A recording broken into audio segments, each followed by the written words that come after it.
In this video, I want to talk about another one of the signs I've witnessed, and I think it's very truthful and interesting, but I'm not 100% sure on it. And that is my birthday. And so, my birthday is the same day that first, God told me I was a saint, and then later I found out, Michael had told me, Michael was showing me, it made me, drop a spoon on my keyboard that opened a computer page that showed me two things. One thing was saying there's confessor saints, which is that you don't necessarily have to be a martyr. If you're tortured for righteousness, you can also be a saint. And the other thing was that the Church of Latter-day Saints was founded on my birthday. So those were just two little Easter eggs, I noticed that were adding to the thing God was originally saying, which was, that I'm a saint and listening to him and stuff. And a more interesting thing, or another really interesting thing, is that my birthday is the same day as this girl whose last name is Fritz, the Fritz girl. And I went through a really, really rough childhood, and I would always complain that my childhood was really, really evil, and they're trying to make it hard to believe, and they're trying to hide the fact that they were really evil to me, but they were. And then I have the same, and then later, God says you have the same birthday as the Fritz girl. And that's the story of a girl who was locked in a dungeon by her dad for 20 years and stuff. So God said, I have the same birthday as her, and my pain might be worse than hers. And people don't even believe me. And that really, really hurts me and frustrates me. And the fact that her birthday is the same as mine is, I think, a sign. I was talking to God about how they hurt me and others don't believe me and stuff. And God said yeah, I know. And didn't really show. Then he said, see, you have the same birthday as that, which is interesting. And another very strange thing is I feel like my mom is demonic somehow. And when I told her that, and she's my abuser, she's the one who really harmed me the most herself. And she made me grow up in Lebanon, where I was abused in all sorts of ways and went through all sorts of crazy stuff. And even demons harmed me. So just a bunch of sad and painful stuff happened.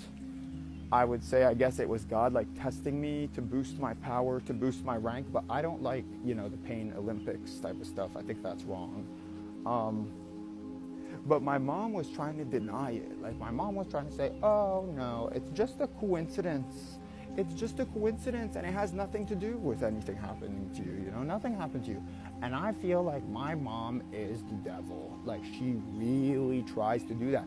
She knows she had me tortured. She knows. And she's just saying, oh no, it's just a coincidence. It's just a coincidence. She's done this before with other things, and I really, really don't like it. And I just want to, document it and talk about it. And I guess time shall tell in the end. And I think it's coincidental that I was talking to God about it for a few months, and then he did a small sign confirming the thing I was talking to him about. So it is what it is. I'm just continuing to make my videos.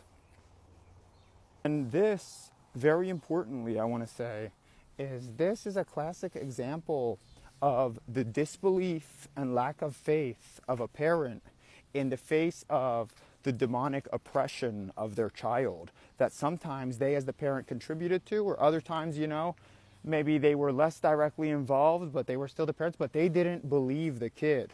They had no faith. So when small signs would happen, the dates or the substance of things hoped for and stuff, these parents, whether they were directly involved with abuse or indirectly, they'll deny the faith they're hellborgs, they're not even real people.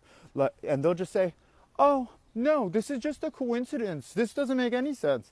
And they'll just try to keep the thing in the state it is and keep going. And Jesus did speak about this and complained and said, when he was trying to talk about the demon-oppressed child and their family, he was talking about, the disbelief of everyone else and how other people truly lacked faith, because many times, as I've seen in these cases of demonic oppression, I'm being harmed by these people and oppressed by demons.